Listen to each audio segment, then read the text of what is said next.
Pandian store serial today episode என்ன மாதிரியான twist ஆக்க போகுதுன்னு பார்க்கலாம். பயங்கரமா ரொம்பவே வருத்தமா வந்து செந்தில் நின்றுட்டு இருக்காங்க.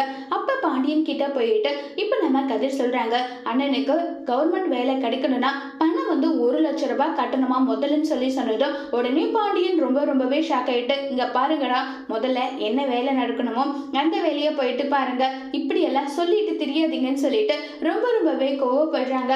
இதை கேட்டதோ பயங்கரமா டென்ஷன் ஆயிட்டு அங்க இருந்த பாண்டியன் கிளம்பி போறாங்க. அப்ப செந்தில் வந்து, அண்ணே நீ கவலைப்படாம இரு, நான் இருக்கேல்ல, உனக்கு கண்டிப்பா நான் வந்து ஏதாவது ஒண்ணு பண்ணி உனக்கு பணத்தை கொடுக்கறது என்னுடைய பொறுப்புன்னு சொல்லிட்டு அதை சொல்லிக்கிட்டு இருக்காங்க.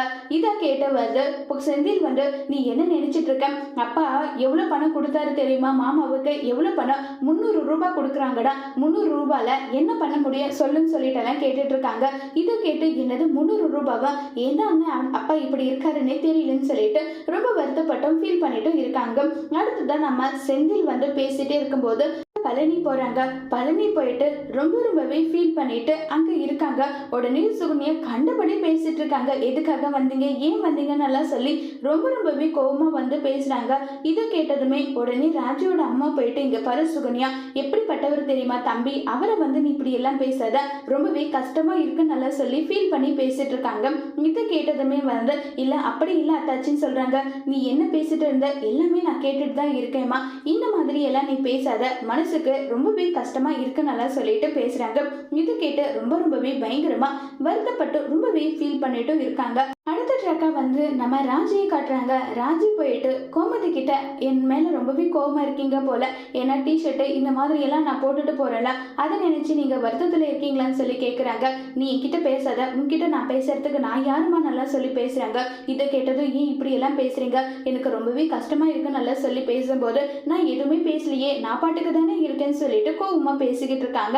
இதை கேட்டு ரொம்பவே வருத்தத்துல இருக்காங்க ராஜு. கரெக்டா அந்த இடத்துக்கு கதிர் வந்து, என்னுடைய ஃப்ரெண்டுக்கு கல்யாணம் சொல்றாங்க. இது கேட்டதும், என்னது கல்யாணமா, இங்க பாருடா, உன் அப்பா கிட்ட ஒரு வார்த்தை சொல்லிடு, அதுக்கப்புறம் அவரெல்லாம் என்னால சமாளிக்க முடியாதுன்னு சொன்னதும் உடனே அங்க வந்து நம்ம கதிர் சொல்றாங்க. இது கேட்டு பாண்டியன் சந்தோஷப்பட்டு, அவன் அப்படியெல்லாம் போக வேண்டாம், வண்டி இருக்கல, வண்டி எடுத்துட்டு போக சொல்லுன்னு சொல்றாங்க.